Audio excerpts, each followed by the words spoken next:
அன்பின் பிதாவே, இந்த காலை வேலைக்கா மக்க நன்றி செலுத்துகிறோம். ஆண்டவரே, மை துதிக்கிறோம். என்னை நோக்கி பாருங்கள் என்று சொன்னீர். ஆண்டவரே, உம்மை நோக்கி பார்க்கிறோம். ஆண்டவரே, எங்களுக்கு ஒத்தாசை வரும் பர்வதங்களுக்கு நேரா எங்களுடைய கண்களை ஏறெடுக்கிறோம். வானத்தையும் பூமியும் உண்டாக்கின கர்த்தரிடத்திலிருந்து எங்களுக்கு உதவி வருகிறதற்காக இவை ஸ்தோத்தரிக்கிறோம். ஆண்டவரே, எங்களுடைய பலவீனங்கள், எங்களுடைய ஆண்டவரே தேவைகள் எல்லாவற்றையும் நீ சந்திக்க போதுமானவர். உம்முடைய வல்லமையான கரத்துல எங்களை தாழ்த்தி அர்ப்பணிக்கிறோம். ஆண்டவரே, இந்த நாளின் வேத தியானத்தை எங்களுக்கு ஆசீர்வதித்து தாங்க. எங்களோடு பேசுங்க. நேசிக்கிற இயேசு கிறிஸ்துவின் இனிய நாமத்தில் கேட்கிறோம் பிதாவே, ஆமென். 1 ராஜாக்கள் 5வது அதிகாரம்.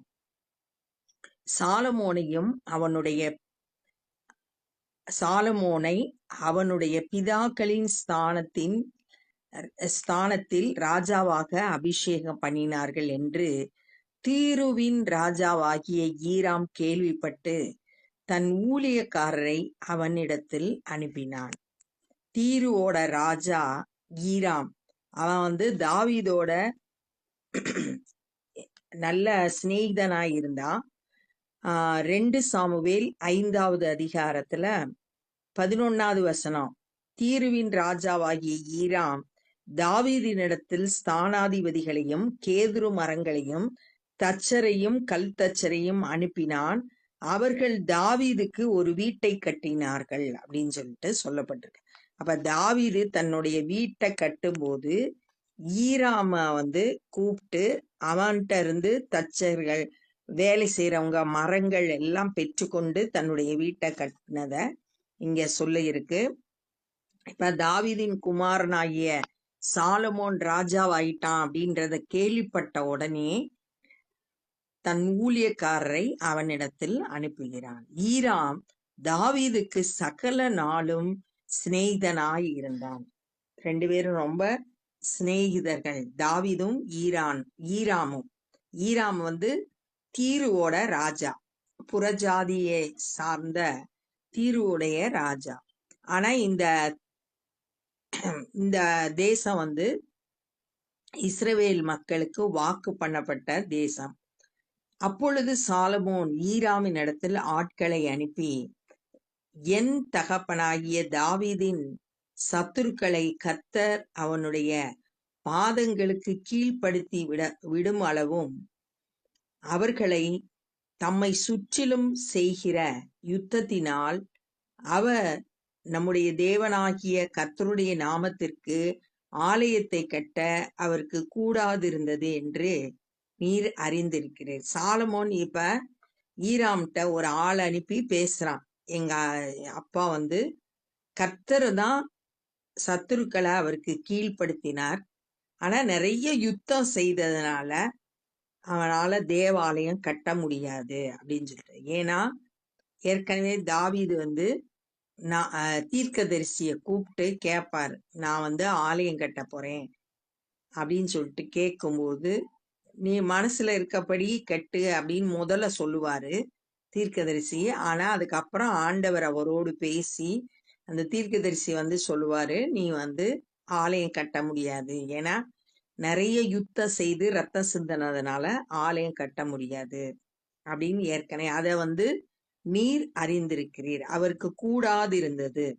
ஆனாலும் இப்பொழுதோ என் தேவனாகிய கர்த்தர் எங்கும் எனக்கு இளைப்பாறுதலை தந்தார், விரோதியும் இல்லை, இடரலும் இல்லை.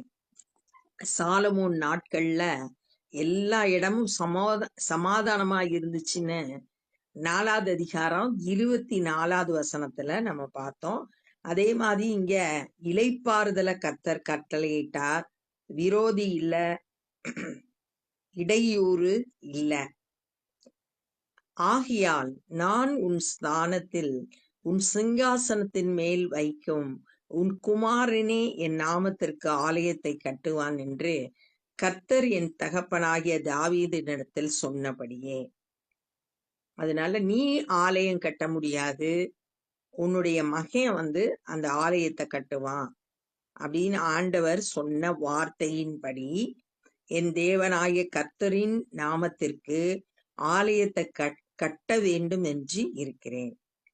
ஆண்டவர் சொன்ன வார்த்தையை அறிந்து சாலமோன் அந்த ஆண்டவருடைய வார்த்தையை நிறைவேற்றுறதுக்கு இங்க நம்ம பார்க்கிறோம். நம்மளும் கூட ஆண்டவரோட சித்தத்தை அறிந்து செயல்படுகிறவங்களா இருக்கணும். ஆதலால் லீபனோனில் எனக்காக கேதுரு மரங்களை வெட்ட கட்டளையிடும். சாலமோன் ஒரு ஆலயத்தை கட்ட தீர்மானிக்கிறாரு. அதுக்கான ஆயத்தங்களை செய்யறார். அந்த ஆலயத்துக்கு தேவையான மரங்களை லீபனோன்ல இருந்து கொண்டு வரணும் அப்படின்னு நினைக்கிறாரு. லீபனோன்ல கேதுரு மரங்கள் அதிகமா இருக்கும். இந்த கேதுரு மரங்கள் ரொம்ப ஸ்ட்ராங்கான மரம். அந்த மரத்தை வெட்டி கொண்டு வர்றதுக்கு லீபனோன் இந்த தீருவோட எல்லையில காணப்படுது. அதனால அவர்கிட்ட பெர்மிஷன் கேட்கிறாரு. வெட்ட கட்டளை இடும் அப்படின்னு சொல்லிட்டு கேட்கிறாரு. சீதோனியரே போல மரம் வெட்டி மரவெட்டு வேலை அறிந்தவர்கள் எங்களுக்குள்ளே ஒருவரும் இல்லை என்பது உமக்கு தெரியும். சீதோனியர் அப்படின்றது தீரு தேசத்துல இருக்கிற ஜனங்களை போல மரம் வெட்ட அறிஞ்சவங்க எங்களுக்கிட்ட யாரும் அப்படி இல்லை அப்படின்றது உமக்கு தெரியும். அதற்காக என் வேலைக்காரர் உம்முடைய வேலைக்காரரோடு இருப்பார்கள். இந்த மரம் வெட்டுறதுக்கு என்னோட வேலைக்காரங்களும் உம்முடைய வேலைக்காரர்களோடு கூட இருப்பாங்க. நீர் சொல்வதின் படியெல்லாம் உம்முடைய வேலைக்காரரின் சம்பளத்தை உமக்கு கொடுப்பேன் என்று சொல்ல சொன்னார். அப்ப நீ உன்னோட வேலைக்காரங்களுக்கு எவ்வளவு சம்பளமோ அதை நான் கொடுத்துறேன் அப்படின்னு சொல்லிட்டு சொல்லி அனுப்புறான். ஈராம் சாலமோனின் வார்த்தைகளை கேட்டபோது மிகவும் சந்தோஷப்பட்டு, இந்த சாலமோன் சொன்னதை கேட்டு ஈராமுக்கு ரொம்ப சந்தோஷம். ஏன்னா அவங்க அப்பா கூட சிநேகிதனா இருந்தாரு. இப்ப மகன் ராஜாவாயிட்டாரு. இப்ப அவரும் இவரும் இணைந்து செயல்படுகிறதுனால ரொம்ப சந்தோஷமா இருக்கு. அந்த ஏராளமான ஜனங்களை ஆளும்படி தாவீதுக்கு ஒரு ஞானமுள்ள குமாரனை கொடுத்த கர்த்தர் இன்று ஸ்தோத்தரிக்கப்படுவாராக என்று சொல்லி அந்த ஈராம் கர்த்தரை ஸ்தோத்தரிக்கிறாரு. என்ன சொல்றாருன்னா, தாவீதுக்கு ஒரு ஞானமுள்ள சாலமோனை கொடுத்தாரே, அதுக்காக கர்த்தரை ஸ்தோத்தரிக்கிறேன் அப்படின்னு சொல்லிட்டு ஆண்டவரை துதிக்கிறார். எப்படி தாவீது எக்காலத்திலும் கர்த்தரை ஸ்தோத்தரித்தாரோ அது போல ஈராமும் இங்க ஆண்டவரை ஸ்தோத்தரிக்கிறார். ஈராம் சாலமோன் இடத்தில் மனுஷரை அனுப்பி, நீர் எனக்கு சொல்லி அனுப்பின காரியத்தை நான் கேட்டேன். கேதுரு மரங்களுக்காகவும் தேவதாரி விருட்சங்களுக்காகவும் உம்முடைய விருப்பத்தின்படியெல்லாம் நான் செய்வேன். உன்னோட விருப்பத்தின்படி கேதுரு மரங்களை நான் கொடுக்கிறேன். என் வேலைக்காரர் லீபனோனில் இருந்து அவைகளை இறக்கி கடலிலே கொண்டு வருவார்கள். அங்கே நான் அவைகளை தெப்பங்களாக கட்டி நீர் நியமிக்கும் இடத்திற்கு கடல் வழியாக அனுப்பி அவைகளை அவிழ்த்து ஒப்புவிப்பேன். அங்கே நீர் அவைகளை ஒப்புக்கொண்டு என் ஜனங்களுக்கு ஆகாரத்தை கொடுத்து என் விருப்பத்தின்படி செய்ய வேண்டும் என்று சொல்ல சொன்னான். நான் உன் விருப்பத்தின்படி கேதுரு மரங்களை கொடுக்கிறேன். நீ எனக்கு தேவையான உணவை கொடுக்கணும். என் விருப்பத்தின்படி நீ செய்யணும் அப்படின்னு சொல்லிட்டு ஈராம் பேசுறான். எங்க லீபனோன்ல இருந்து மரத்தை வெட்டி கடல் வழியா அவனோட வேலைக்காரர்கள் கொண்டு எந்த இடம் நீ சொல்றியோ அந்த இடத்துல கொண்டு நாங்க உங்ககிட்ட ஒப்படைச்சிரோம் அப்படின்னு சொல்லிட்டு பேசுறான். அப்படியே ஈராம் சாலமோனுக்கு வேண்டிய மட்டும் கேதுரு மரங்களையும் தேவதாரி விருட்சங்களையும் கொடுத்து கொண்டு வந்தான். என்னென்ன தேவையோ கேதுரு மரங்கள் தேவதாரி விருட்சங்கள் எல்லாம் கொண்டு ஈராம் கொடுக்கிறான். சாலமோன் ஈராமின் அரண்மனைக்கு போஜனத்திற்காக 20,000 கலம் கோதுமையையும் இடித்து பிழிந்த ஒலிவ மரத்தின் 20 கலம் எண்ணெயும் கொடுத்தான்.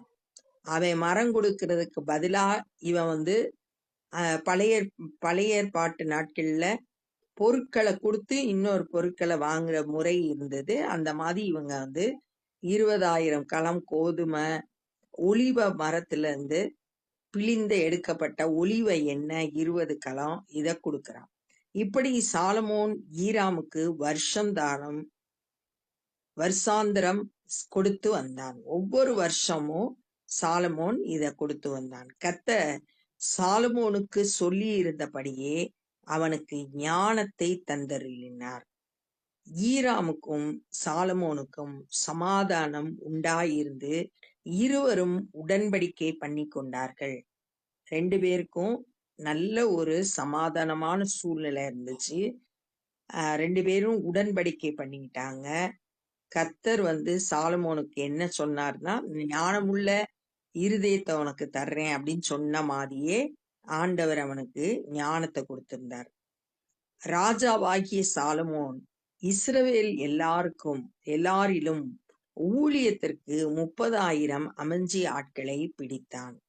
இப்ப ஆலயம் கட்டுறதுக்கு முதல்ல மரத்தை ரெடி பண்ணியாச்சு. இப்ப வேலை செய்யறதுக்கு ஆட்களை ரெடி பண்றான். 30,000 பேரை ரெடி பண்றான்.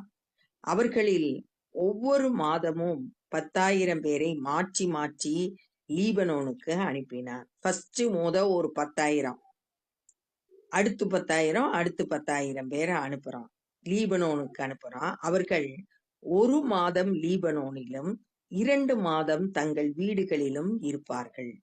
அவங்களுக்கு வேலை 1 மாசம் அங்க இருக்கணும், அடுத்து 2 மாசம் வீட்டுக்கு வந்துடலாம், அடுத்து 1 மாசம் லீபனோன்ல தங்கி இருந்து வேலை செய்யணும், அடுத்து 2 மாசம் வீட்டுக்கு வந்துடலாம். இந்த மாதிரி டேர்ன் படி இந்த 30,000 பேரை 10,000 பேரா பிரிச்சு 3 டேர்னா அனுப்புறான்.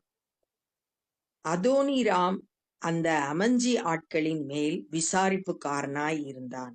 இந்த 30,000 பேருக்கும் தலைவன் அதோனிராம்ன்றவனை நியமித்தான். எல்லாவற்றையும் ஞானமாய் சாலமோன் செயல்படுகிறத பார்க்கலாம். ஒவ்வொன்றையும் கரெக்டா பிளான் பண்ணி கரெக்டா அதை செயல்படுத்துறான். சாலமோனுடைய சுமை சுமக்கிறவர்கள் 70,000 பேரும், மலைகளில் மரம் வெட்டுகிறவர்கள் 80,000 பேரும். அது தவிர இங்க சுமை சுமக்கிறதுக்கு மரம் வெட்டுறதுக்கு தனியா ஆட்களை, இவர்களை தவிர வேலையை விசாரித்து வேலையாட்களை கண்காணிக்கிறதற்கு தலைமையான விசாரிப்புக்காரர்கள் 3,300 பேரும் இருந்தார்கள். இந்த வேலை செய்யறவங்க 70,000 80,000 பேரெல்லாம் கரெக்டா வேலை செய்யணும்னா அதுக்கு கண்காணிக்கிறதுக்கு சூப்பர்வைஸ் பண்றதுக்கு தலைமையான விசாரிப்புக்காரர்கள் 33,000 பேரை நியமித்தான். இது 15வது வசனத்துல சொல்றது நிறைய ஆட்கள் பணி செய்கிறாங்க. 16வது வசனத்துல அவங்கள கண்காணிக்கிறதுக்கு நல்ல ஞானம் உள்ள ஆளுகை செய்யறவங்களை நியமிக்கிறான். 2 சேரும்போதுதான் வேலை கரெக்டா நடக்கும். ஆலய வேலைக்காரங்களும் வேணும், அவங்கள கண்காணிக்கிறவங்களும் வேணும். அதெல்லாம் சரியா செய்யறான். வெட்டின கல்லால் ஆலயத்துக்கு அஸ்திபாரம் போட பெரிதும் விலையேற பெற்றதுமான கற்களை கொண்டு வர ராஜா கட்டளையிட்டான். வெட்டின கல்லினால் ஆலயத்தை அஸ்திபாரம் போடுறதுக்கு விலையேறப்பட்ட கற்களை கொண்டு வர கட்டளையிடுறான். அவன் ஆலயம் கட்டும்போது ஏனோதானோன்னு செய்யல, நல்ல கேதுரு மரத்தை கொண்டு வர்றான், நல்ல வேலை செய்யறதுக்கு ஆட்களை பிளான் பண்ணி எல்லாம் வேலைக்கு அமர்த்துறான். அவங்களுக்கும் சரியா எந்த டைம்ல என்ன செய்யணும்ன்றதெல்லாம் கரெக்டா, எங்க இருக்கணும், லீபனோன்ல 1 மாசம் 2 மாசம் வீட்டுல அப்படின்றதெல்லாம் கரெக்டா சொல்லி பிளான் பண்ணி செய்யறத இங்க பார்த்தோம். அது மாத்திரமல்ல, விலையேற பெற்ற கற்களை கொண்டு வரணும் அப்படின்னு சொல்றான். அப்ப ஆண்டவருக்கு ஒரு வேலையை செய்யணும்னா அதை சிறப்பா செய்யணும், பெஸ்டா இருக்கணும் அப்படின்ற எண்ணத்தோட அவன் செயல்படுறான்.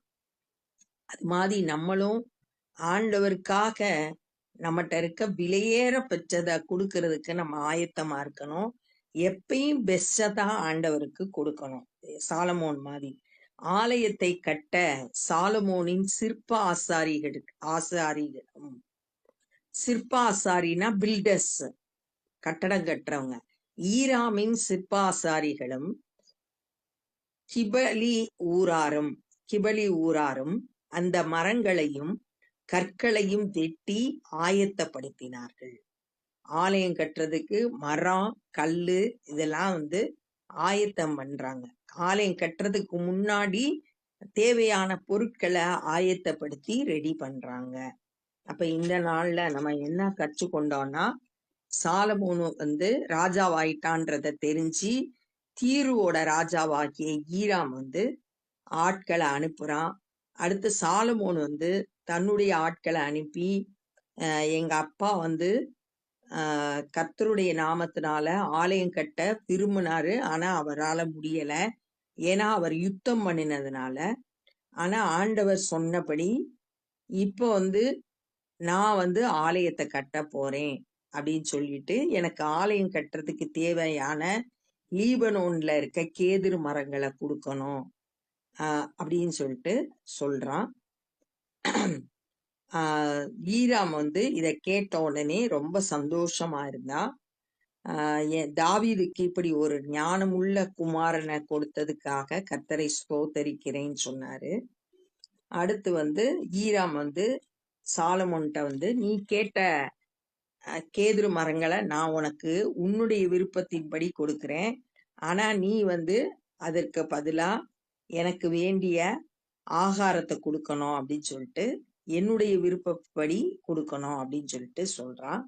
அதன்படியே ஈராம் கேதுரு மரங்களையும் தேவதாரி விருட்சங்களையும் கொடுத்தான். அதுக்கு பதிலா சாலமோன் அவங்களுக்கு கோதுமையும் ஒலிவ மரத்துல இருந்து எடுக்கப்பட்ட ஒலிவ எண்ணெயும் ஒவ்வொரு வருஷமும் கொடுத்து வந்தான். ஈராமும் சாலமோனும் சமாதானமா இருந்தாங்க, உடன்படிக்கை பண்ணியிருந்தாங்க. இப்ப மரத்தை சேகரித்த பிறகு சாலமோன் ஆட்களை நியமிக்கிறான். அந்த மரத்தை வெட்டி கொண்டு வர்றதுக்கான ஆட்களை ஆயத்தம் பண்றான். அந்த வேலையாட்களை கண்காணிக்கிறதுக்கு விசாரிப்புக்காரர்களை நியமிக்கிறான்.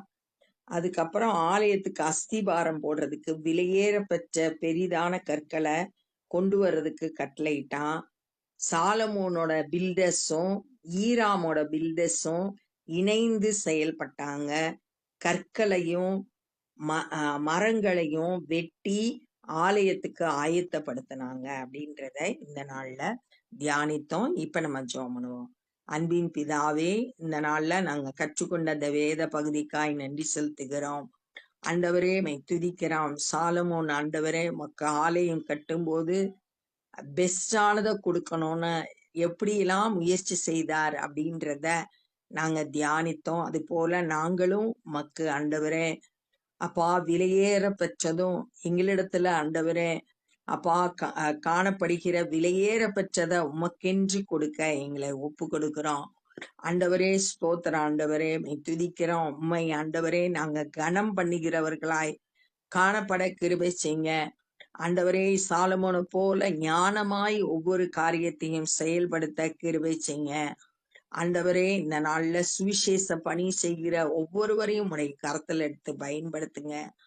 அநேகர் இந்த நாள்ல சத்தியத்தை அறிந்து ரட்சிக்கப்பட கிருபை செய்யுங்க. உம்முடைய வல்லமையான கரத்துல எங்களை ஒப்பு கொடுக்கிறோம். நேசிக்கிற இயேசு கிறிஸ்துவின் இனிய நாமத்தில் கேட்கிறோம் பிதாவே, ஆமென். என் ஆத்துமாவே கர்த்தரை ஸ்தோத்திரி, என் முழுவலுமே பரிசுத்த நாமத்தை ஸ்தோத்திரி. என் ஆத்துமாவே கர்த்தரை ஸ்தோத்திரி, கர்த்தர் செய்த சகல உபகாரங்களை மறவாதே. ஆமென். God bless you.